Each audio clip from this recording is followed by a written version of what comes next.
Hopewell Chin'ono aiwa abva yakajamuka ndobva yakafumura high level corruption yana Wikino Chivayo nana Mike Chimombe achiti these guys aiwa they were living and they are still living off taxpayer. Sarabina mashoko aiwa awaitagwa naHopewell Chin'ono kuti subscribe like out on the bell icon. Unomziva Hopewell Chin'ono mutapi wenyanawo anyora achiti for years these guys have been living off the taxpayer, corruptly obtaining state tenders with money meant to buy paracetamol for public hospitals.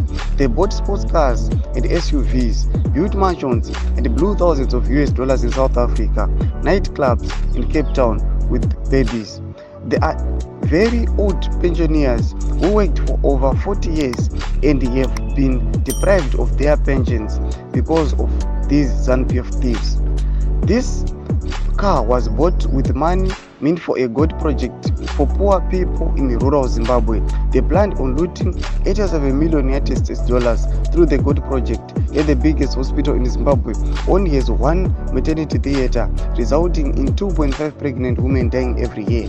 Tasai picture remota iri kuratidzwa panapa zvinzi aiwa mari iyi yanga iri mari yakaswandiwa aiwa pa good project yadaitwa munyika yeZimbabwe. Vakabva vaendera mberi vachiti aiwa munyika yeZimbabwe aiwa mungori netheater 1 inosustaina vakadzi vese vari pregnant, zviri kuita kuti vakadzi vazhinji vakufa vachida kudeliver their babies. Achiti aiwa shamwari dzaWikino Chivayo vana Mike Chimombe they are living off taxpayer, havasi kana kutombobhadhara kana any tax. Zviri kuita kuti zviri disadvantage vanhu vakashanda vari pamapensions, nokuti vanhu vari pamapensions vakashanda for more than 40 years, but these guys they are being deprived of their pensions nekuda kwavakomana veZANU-PF vari kunzi these are the thieves of ZANU-PF. Pinai comment section medu bodza mafunguro enyu muri kudii pamusoro pemashoko awa.